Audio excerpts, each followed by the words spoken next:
Baik, bismillahirrahmanirrahim. Assalamualaikum warahmatullahi wabarakatuh. Alhamdulillahirabbil alamin. Puji syukur kehadirat Allah Subhanahu wa taala yang telah melimpahkan rahmat, hidayah serta kesempatannya kepada kita sehingga pada kesempatan kali ini kita dapat melanjutkan sesi pada mata kuliah Sosiologi Pertanian, di mana pada pembahasan kali ini kita akan membahas terkait dengan modernisasi dan juga globalisasi.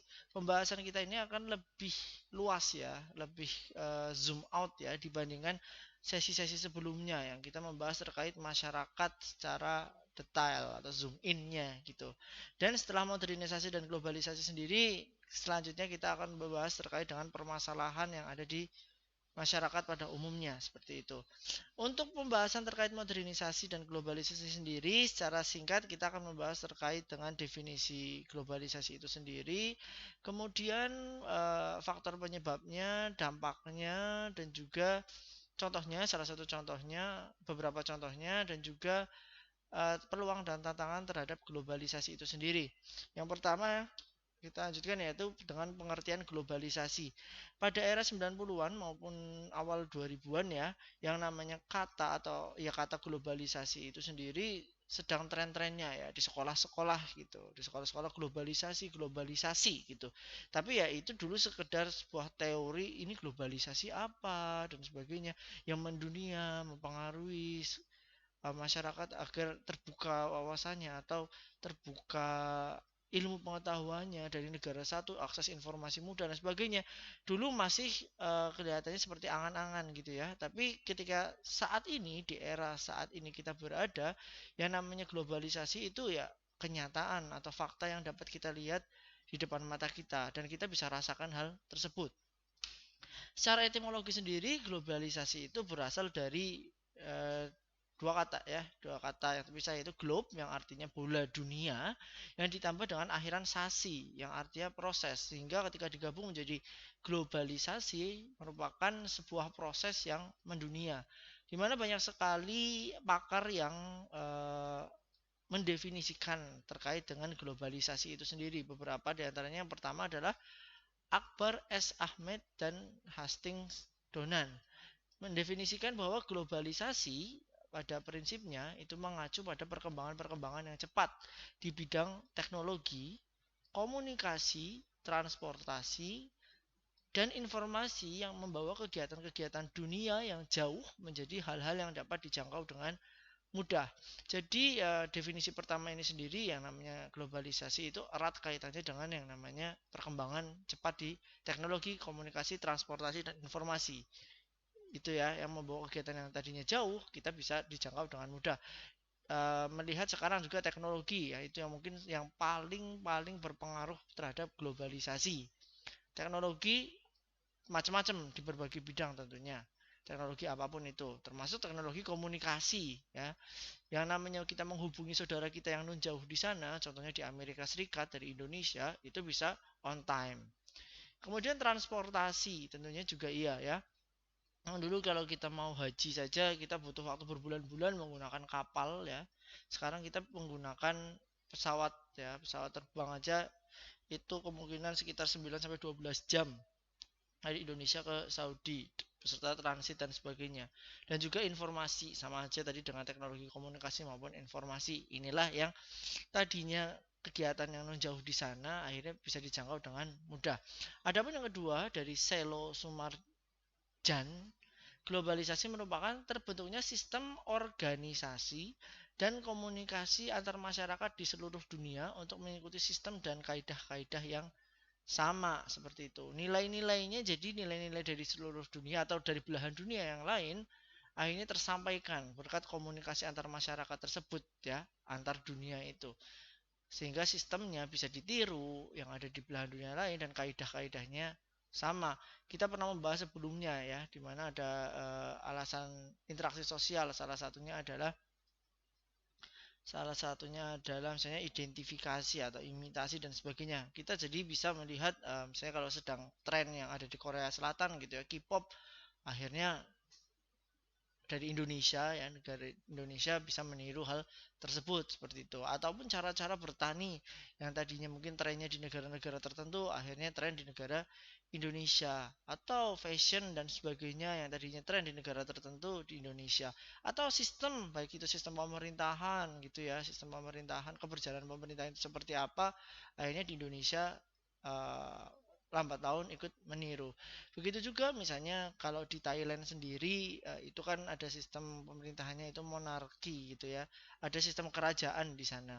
Nah, tapi sempat di tahun 2020 itu awal September Oktober ya, di 2020 terjadi protes besar-besaran di negara Gajah Putih tersebut sih, ada yang menyebut mereka sebagai pro demokrasi seperti itu. Jadi ada pengaruh-pengaruh dari luar, misalnya demokrasi, dan sudah tidak ada yang ingin dirubah dari sistem monarki yang ada di sana. Kemungkinan maka dari itu adanya perubahan-perubahan globalisasi yang saling mempengaruhi dari belahan dunia lain ke belahan dunia yang lainnya. Contohnya adalah di Thailand tersebut yang tadinya monarki, ada juga yang ingin pro demokrasi, dan ini sempat saling bersentuhan atau bergesekan seperti itu. Nanti kalau ada yang salah, teman-teman bisa mengkoreksinya.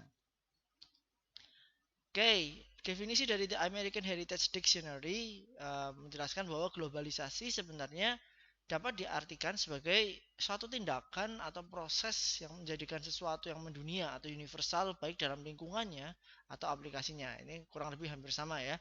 Di mana globalisasi sebagai fenomena yang menjadikan dunia itu mengecil, ya, mengecil dalam arti yang kita bisa jangkau. Tadinya dunia itu luas dan tidak terjangkau, akhirnya sekarang kita bisa menjangkau. Ini dilihat dari segi interaksi antar manusianya karena perkembangan teknologi informasi dan komunikasi.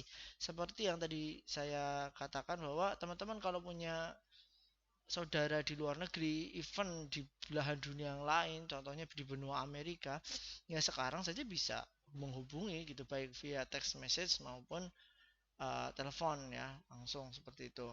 Dan globalisasi sendiri merupakan sebuah gejala tersebarnya nilai-nilai budaya tertentu ke seluruh dunia, sehingga menjadi budaya dunia atau world culture seperti itu. Kalau dulu zamannya penjajahan ya, zaman penjajahan itu di mana Inggris itu punya power yang hebat, akhirnya ya salah satunya mungkin kita saat ini bahasa internasional yang digunakan adalah bahasa Inggris. Namun seiring dengan perkembangan negara-negara lain yang strong ya, strong dalam arti secara finansial, secara pengaruhnya, otomatis kalian bisa melihat sendiri bahwa bahasa-bahasa internasional yang digunakan oleh PBB tidak hanya bahasa Inggris. Di sana ada bahasa Arab, di sana ada bahasa Prancis, di sana ada bahasa Tiongkok ya, Mandarin dan sebagainya, dan yang lain seperti itu. Ini otomatis nilai-nilai budaya ini tersebar di seluruh dunia. Dan juga tidak terlepas semuanya akan bergeser. Kalau dulu Indonesia mungkin kebanyakan kita yang sebagai meniru atau menerima budaya luar, tapi tidak juga gitu. Bahkan di era teknologi informasi sekarang ini, justru kita budaya Indonesia ini bisa semakin mendunia. Coba bisa di cross check bahwa misalnya museum gamelan itu ada di mana, gitu. Setahu saya mungkin ini bisa bisa di cross check ya, bisa kevalitannya itu ada yang di Eropa seperti itu. Dan bahkan sekarang beberapa negara-negara di dunia itu mulai belajar bahasa Indonesia. Alasannya bisa bermacam-macam karena Indonesia merupakan negara peringkat kelima dengan jumlah penduduknya, sehingga di situ bisa dimanfaatkan sebagai pasarnya gitu, atau untuk subscriber kalau untuk YouTuber gitu ya. Kan banyak sekali YouTuber-YouTuber luar negeri sekarang ngincernya Indonesia, pakai bahasa Indonesia ataupun subtitlenya Indonesia. Itu banyak banget seperti itu. Dan juga bisa menyebarkan nilai-nilai yang lain juga gitu. Seperti agama juga bisa, dimana salah satu contohnya agama Islam itu termasuk agama dengan perkembangan yang cukup pesat ya, bahkan sangat pesat ya di belahan-belahan dunia seperti Amerika Serikat maupun di Eropa seperti itu. Itu karena juga proses dari globalisasi ini yang tadinya dulu stereotipnya mungkin zaman dulu ketika Islam itu Islam itu agama apa sih gitu dan sebagainya, masih stereotip yang negatif. Tapi ketika sudah mengglobalisasi, banyak-banyak pemain olahraga di dunia ini yang beragama Islam, contohnya kalau di UFC seperti Habib Nurmagomedov dan sebagainya. Nah, itu akhirnya ditonton ya, disebarkan secara meluas seluruh dunia. Jadi ada nilai-nilai, dalam arti nilai-nilai selain wrestlingnya atau gulatnya, di situ ada nilai-nilai Islam yang terlihat dan itu bisa disebarkan di seluruh dunia seperti itu. Globalisasi ini sendiri menyangkut seluruh aspek kehidupan masyarakat, ya, nggak cuma di teknologi informasi dan individu tentunya sebagai anggota masyarakat, di mana globalisasi menyangkut kesadaran baru mengenai dunia sebagai satu kesatuan sekarang. Mahatma Gandhi juga pernah berkata bahwa janganlah kau mau dipengaruhi oleh kenyataan dan keadaan, tapi pengaruhilah kenyataan dan keadaan itu, niscaya akan kau temukan arti kebahagiaan hidup ini. Pada intinya di era globalisasi ini kita akan saling mempengaruhi satu sama lain, suka tidak suka. Pilihannya adalah kita yang terpengaruh atau kita mempengaruhi. Kalau kita dipengaruhi sesuatu yang baik, it's okay. Tapi masalahnya di era globalisasi ini justru filter itu ada di tangan individu masing-masing gitu. Masyarakat bisa, kalau secara kolektif bisa gitu. Tapi dari kutipan ini sebisa mungkin dalam konteks globalisasi ini kita harus bisa memfilter baik-baik mana yang sesuai dengan nilai kita atau budaya kita, yang boleh masuk kita, mana yang tidak boleh. Sebagai contoh, negara Jepang itu negara yang terkenal dengan kedisiplinannya. Kalau itu kita terpengaruhi, orang Indonesia terpengaruhi oleh kedisiplinannya Jepang, ya it's okay, nggak ada masalah. Contohnya dengan apa? Biasanya perusahaan-perusahaan Jepang itu mendirikan di Indonesia gitu ya, dan merekrut pekerja dari Indonesia. Otomatis di situ akan ada budaya yang dekat sekali dengan budaya Jepang. Misalnya harus tepat waktu, on time, disiplin, hard work dan sebagainya. It's okay, itu justru melatih masyarakat Indonesia untuk jadi lebih baik dari sisi kedisiplinan. Adapun misalnya kita adalah budaya timur, satu budaya timur, kedua adalah mayoritas kita muslim. Kadangkala ada budaya-budaya yang tidak sesuai dengan nilai-nilai yang kita anut sebagai orang Indonesia, muslim Indonesia terutama. Seperti contohnya budaya minum-minuman keras dan sebagainya yang ada di Jepang, di negara-negara non muslim, Korea Selatan, Jepang sake, Korea Selatan soju dan sebagainya. Nah, itu otomatis sebisa mungkin kita memfilter. Yang siapa yang memfilter? Diri kita sendiri.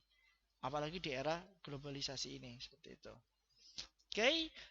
A.G. McGraw mendefinisikan globalisasi merupakan proses di mana berbagai peristiwa, keputusan, dan kegiatan di belahan dunia yang satu dapat membawa konsekuensi penting bagi berbagai individu dan masyarakat di belahan dunia yang lain. Contohnya apa? Misalnya pemilihan presiden Amerika Serikat.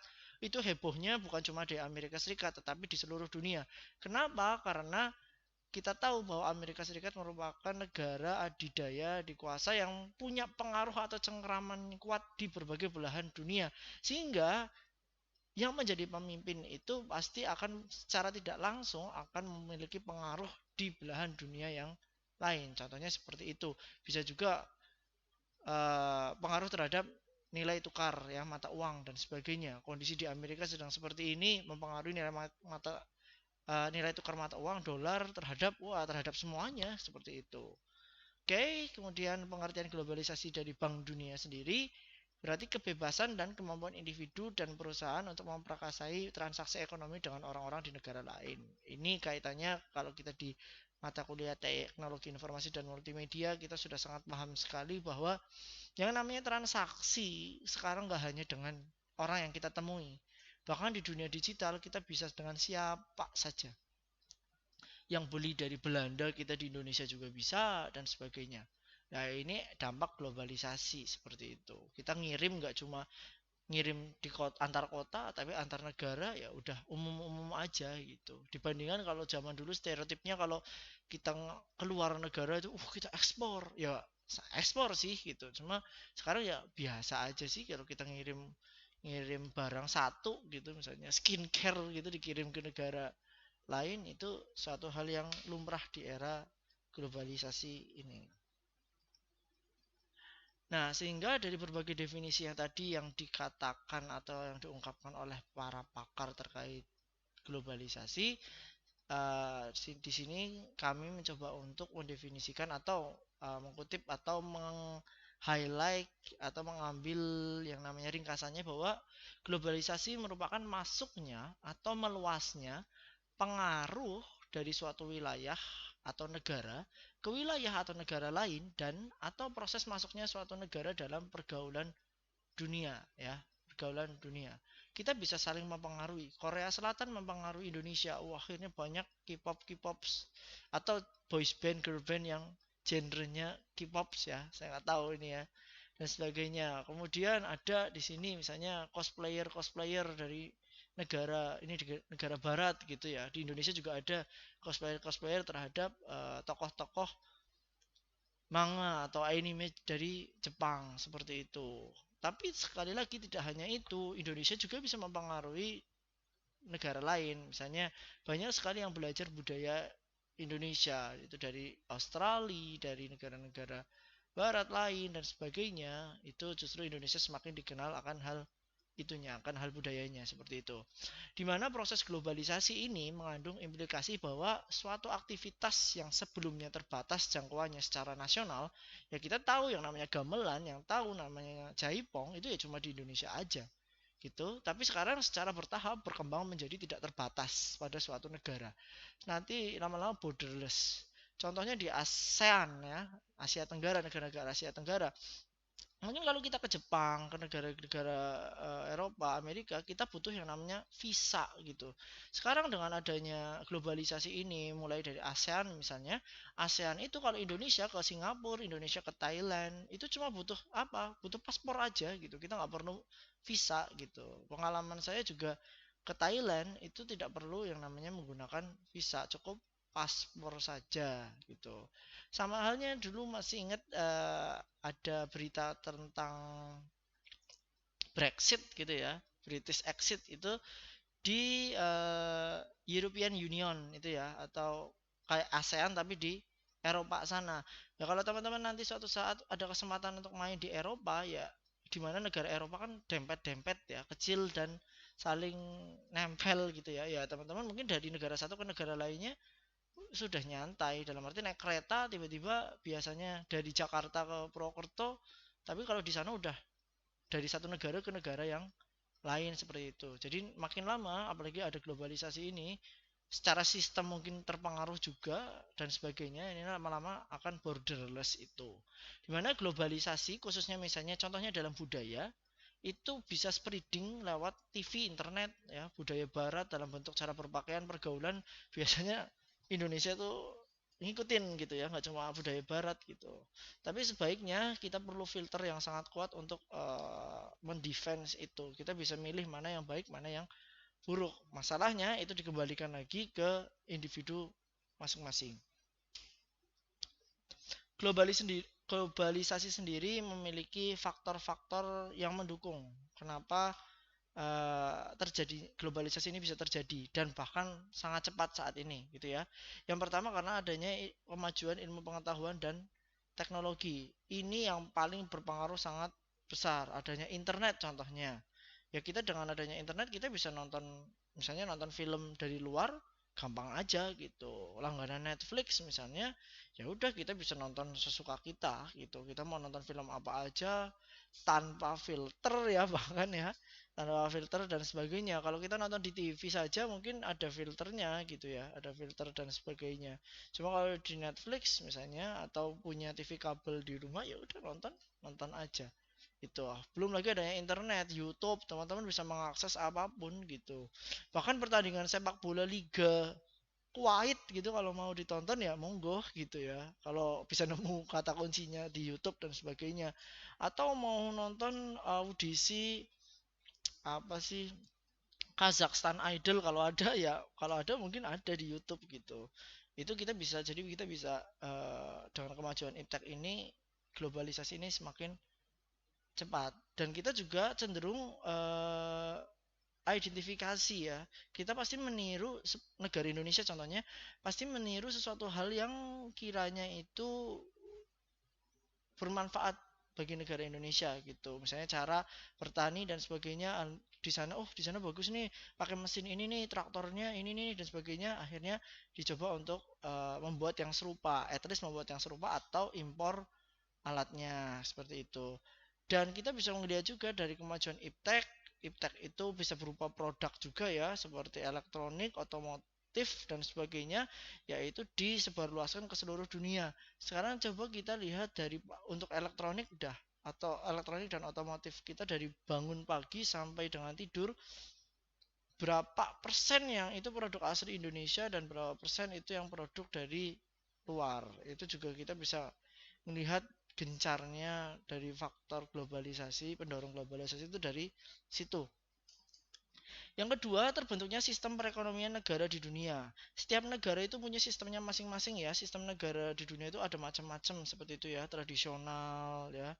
Ada yang komando, yang biasanya negara-negara sosialis gitu ya, seperti China dan sebagainya. Semua perekonomian itu diatur oleh negara tunggal dan sebagainya.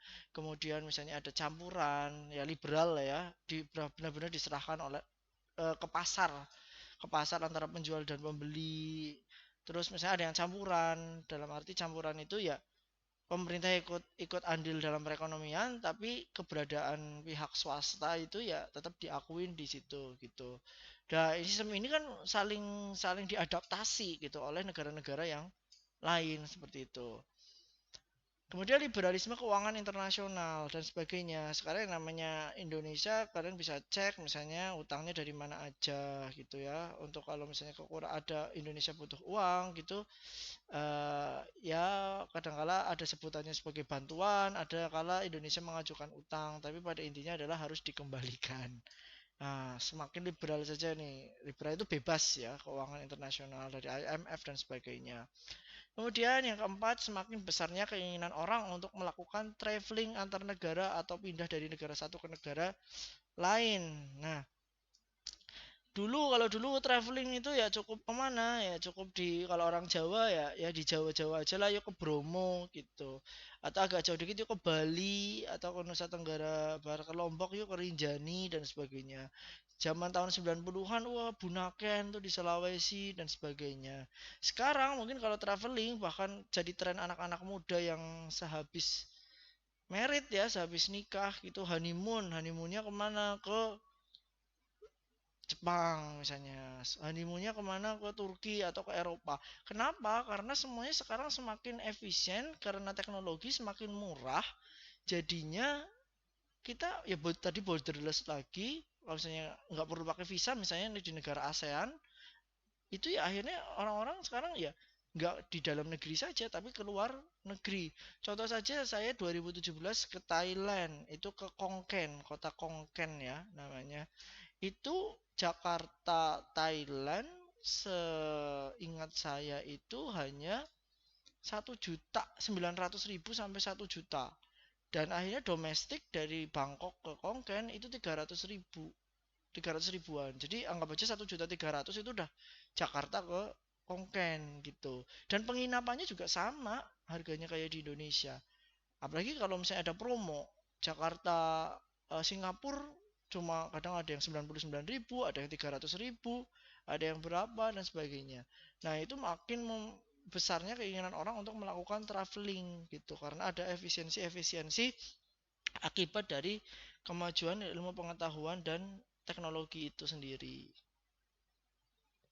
Nah, sekarang ketika globalisasi itu tidak terelakkan ya, dan kita nggak bisa yang namanya mencegah yang namanya proses globalisasi ini ya, karena skupnya adalah skup dunia gitu.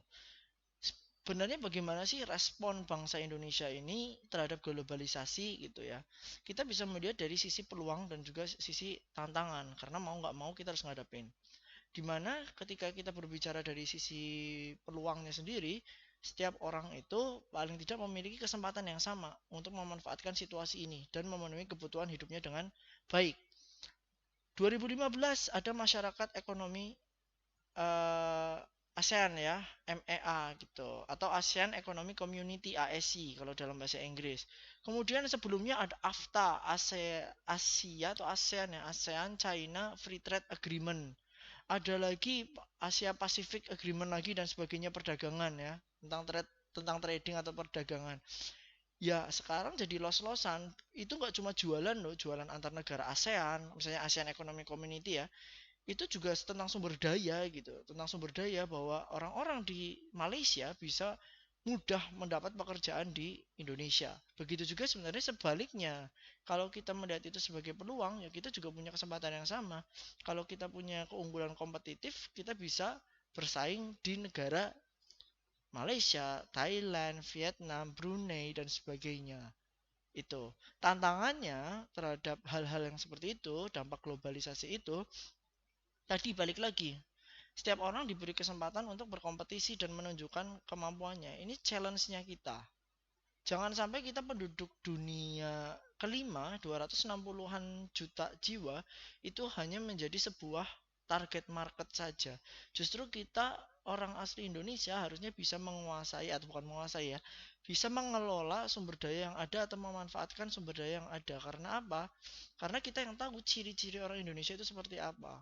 Jangan sampai justru malah nanti yang berdiri atau yang memegang perusahaan pertanian, yang memegang hajat hidup orang banyak di Indonesia justru bukan orang asli Indonesia. Karena apa? Dan kita nggak bisa menolak itu karena kita sudah dalam era globalisasi. Yang baik seperti apa? Yang baik sebenarnya dibikin regulasi-regulasi, peraturan-peraturan agar penduduk asli itu masih memiliki tempat yang layak di negerinya sendiri seperti itu.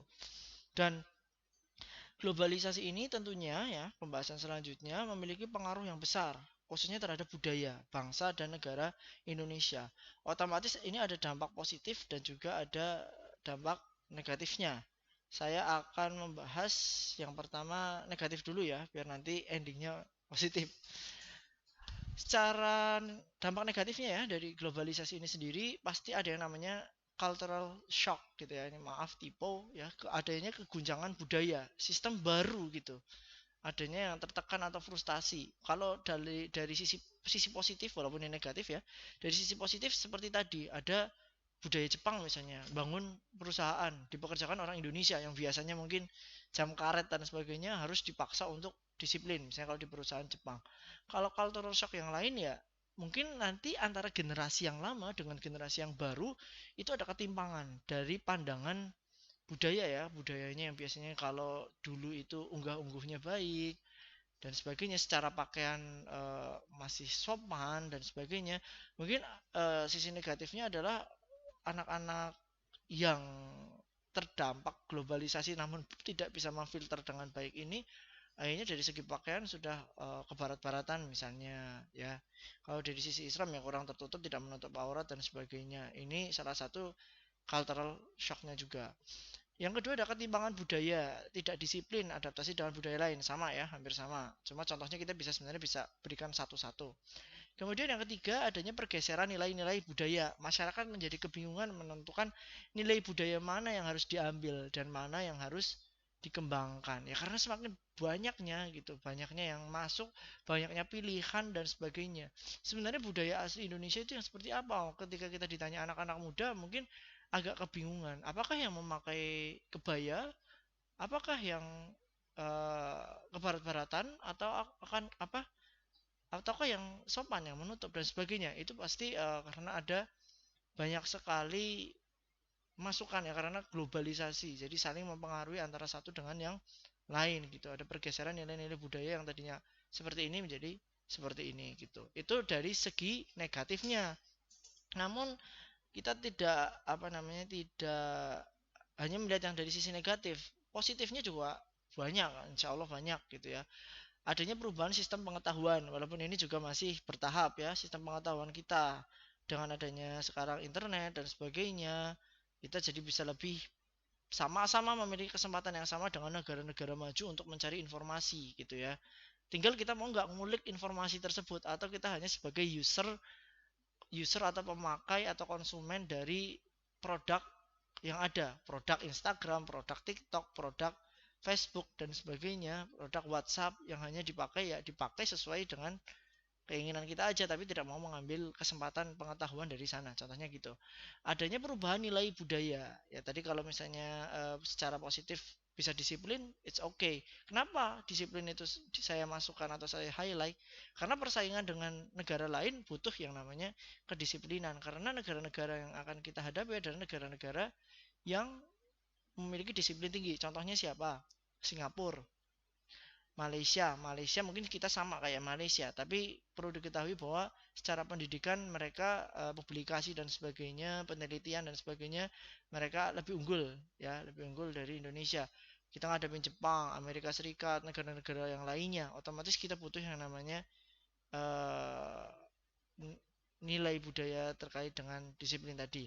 Etos budaya juga ya, etos kerja, cara kerja, perubahan kepercayaan, perubahan pandangan hidup, ya pandangan hidupnya yang tadi yang suka Korea mungkin jadi pandangan hidupnya uh, ada sedikit tidaknya terpengaruh hal tersebut. Kemudian ada pemanfaatan teknologi hampir di segala lini kehidupan. Sekarang apa-apa teknologi. Mau nyapu aja sekarang udah ada robot pembersih ya, robot yang nyapu gitu. Kalau teman-teman mau ngecek di Shopee bisa seperti itu. Dulu nyuci pakai tangan, sekarang ada mesin cuci. Dulu yang namanya mobil, ya mobil harganya selangit, sekarang ada LCGC, LCGC ya, dan sebagainya. Hampir di segala lini kita pakai teknologi, termasuk dalam dunia pendidikan ini. Kita pakai teknologi juga seperti itu. Aspek-aspek positif ya dari globalisasi itu sendiri, yang pertama adalah pola hidup yang serba cepat. Sekarang serba cepat karena ada teknologi, informasi cepat dan sebagainya. Kerjanya kita bisa cek cek cek cek cepat gitu, selesai dan sebagainya. Pesatnya perkembangan informasi dan transportasi ya, teknologi informasi, transportasi juga kita semakin berkembang cepat. Bandara-bandara di Indonesia sendiri sudah mulai banyak. Di daerah Banyumas Raya nanti insya Allah akan dibangun bandara juga. Insya Allah kalau jadi di Purbalingga sana gitu ya, di Purbalingga sana. Di Jakarta ada, di Bandung ada dan sebagainya. Sekarang ada bandara di Jogja sendiri, ada bandara internasional ya di daerah selatan itu dan sebagainya. Sekarang transportasi semakin mudah gitu. Kemudian yang ketiga, pemanfaatan sumber daya alam yang melimpah, yang dulu mungkin kita tidak tahu cara mengelola sumber daya alam yang ada, sekarang bisa dikelola, diambil, emas diambil, uranium diambil. Masalahnya yang ambil negara kita atau negara lain, itu yang jadi PR gitu ya. Kemudian yang keempat, adanya pemanfaatan teknologi yang berkembang pesat sama ya dengan yang sebelumnya. Adapun untuk aspek negatifnya sendiri terkait dengan globalisasi, khususnya di pertanian misalnya ini ya, beralihnya masyarakat agraris ya yang bertani menjadi masyarakat industri. Sebenarnya ini tidak sepenuhnya negatif karena bisa saling berkaitan. Misalnya komoditas kacang gitu. Secara bertani ada kacang dan sebagainya. Industrinya adalah apa? Menjadi pangan olahan misalnya kayak kacang Garuda, kacang dua kelinci. Sebenarnya bisa saling berhubungan. Tapi negatifnya adalah apa? Negatifnya adalah kita meninggalkan pertaniannya, Indonesia meninggalkan pertaniannya hanya fokus di industrinya saja. Industrinya terlebih lagi misalnya industri yang bahan bakunya tidak dari kita. Contohnya misalnya industri roti. Sebenarnya memang kita butuh roti juga ya. Cuma kan itu bahan dasarnya gandum ya. Gandum itu dari kita harus impor gitu. Di Indonesia tidak bisa untuk nanam gandum. Sedangkan untuk komoditas-komoditas yang asli Indonesia sendiri seharusnya bisa diolah lebih baik. Contohnya misalnya di perkebunan kelapa sawit seharusnya Indonesia memiliki pabrik atau memiliki ikon tersendiri terkait dengan industri hasil olahan kelapa sawit dan itu harus lebih terkenal daripada negara manapun. Contohnya lagi Indonesia produsen salah satu produsen ya di antara produsen yang lain coklat ya, coklat kakao yang terbesar di dunia. Salah satunya ya, saya tidak tahu nomor berapa. Tapi yang ketika kita bertanya terkait coklat, negara mana yang terbesit di kita gitu. Seringkali kita pasti kalau ditanya coklat ya mana ya, Swiss gitu atau mana gitu, Belgia atau Malaysia. Bahkan coba kalau teman-teman ada yang saudara dari Malaysia pulangnya bawa apa, coklat. Dari Swiss coklat dan sebagainya, dari Belgia mungkin juga coklat, padahal kakaonya dari mana, kakaonya dari Indonesia. Nah salah satunya ini gitu, kita harus berpikir terkait hal ini. Yang kedua, perubahan dari kehidupan berasaskan kebersamaan menjadi individualitas ya sudah terbukti atau sudah bisa kita rasakan sekarang ini dengan adanya sosial media. Kita mungkin lebih asik bersosial ria dengan teman-teman kita yang ada di dunia maya ketimbang ketika kita bertemu. Kita kalau lagi ngumpul, lagi makan, pegangannya HP masing-masing, itu juga bisa. Yang dulu kita mau kemana, misalnya masyarakat desa, kita mau kemana, yuk bareng-bareng yuk kita jenguk bu ini, ya kayak di film Tilik ya, itu naik truk bareng-bareng gitu. Tapi sekarang ya udah punya kendaraan sendiri-sendiri gitu. Ngapain nunggu-nungguan gitu. Mending sendiri-sendiri lebih cepat. Terus kemudian masuknya pola hidup budaya barat. Sekali lagi yang dimaksud pola hidup budaya barat adalah pola hidup budaya barat yang membawa dampak negatif dan tidak sesuai dengan nilai-nilai budaya kita. Adapun yang positif ya bisa kita adaptasi. Nah, yang terakhir dari sesi kali ini adalah terkait dengan dampak globalisasi terhadap pertanian. Salah satunya adalah revolusi hijau atau the Green Revolution yang ada pada zaman Pak Soeharto. Lebih lengkapnya teman-teman bisa browsing, bisa cari sendiri terkait dengan revolusi hijau ini, programnya seperti apa, tahun berapa dilaksanakan, dampaknya apa, dampaknya sampai sekarang itu seperti apa. Nanti insya Allah akan menjadi diskusi yang interaktif seperti itu. Itu saja dari saya, kurang lebihnya mohon maaf. Billahi taufik walhidayah. Wassalamualaikum warahmatullahi wabarakatuh.